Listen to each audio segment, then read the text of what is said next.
இப்போ நீங்கள் ஹோட்டல் போயிட்டு சிக்கன் ஆர்டர் பண்ணுறீங்க. ஆர்டர் பண்ண சிக்கனை அவன் கொண்டு வரான், நீங்களும் சாப்பிட்டு முடிச்சாச்சு. ஓகேங்களா? ஸோ கொஞ்ச நேரத்துக்கு அப்புறம் ஹோட்டல் உள்ளவன் ஃபோன் பண்ணுறான் உங்களுக்கு. ஐயையோ சாரி சார், நீங்கள் சாப்பிட்டது சிக்கன் கிடையாது, பாம்பு கறி அப்படின்னு சொல்கிறோம். அப்போது நம்ம என்ன பண்ணுவோம்? நம்மளுடைய சிச்சுவேஷன், நீங்கள் சிக்கன் நினச்சி சாப்பிட்டீங்க, அது வரைக்கும் ஒன்றுமே ஆகலை உங்களுக்கு.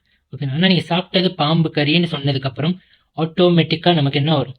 வாமிட் தானாக வந்துடும். நம்ம சிக்கன்னு எதிர்பார்த்து சாப்பிட்ட டைமில் நமக்கு ஒன்றுமே ஆகலை, ஆனால் பாம்பு கறின்னு சொன்னதுக்கப்புறம் ஆட்டோமேட்டிக்காக வாமிட் தானாக வந்துடும். இது ஒரு எக்ஸாம்பிளுக்கு சொல்கிறேன். ஸோ ஆனால் அதுக்கப்புறம் அவன் சொன்னதுக்கப்புறம் நீங்கள் வாமிட் பண்ணுறீங்க. பண்ணி முடிச்சோடனே அவன் திரும்ப கால் பண்ணி, இல்லை சார் நீங்கள் சாப்பிட்டது பாம்பு கறி இல்லை, சாரி ஃபார் த டிஸ்டர்பன்ஸ், நீங்கள் சாப்பிட்டது சிக்கன் தான் அப்படின்னு சொல்கிறேன். அப்போது உங்களுக்கு வாமிட் எப்படி வந்தது? எண்ணம். இதுக்கு காரணம் எண்ணம் தான்.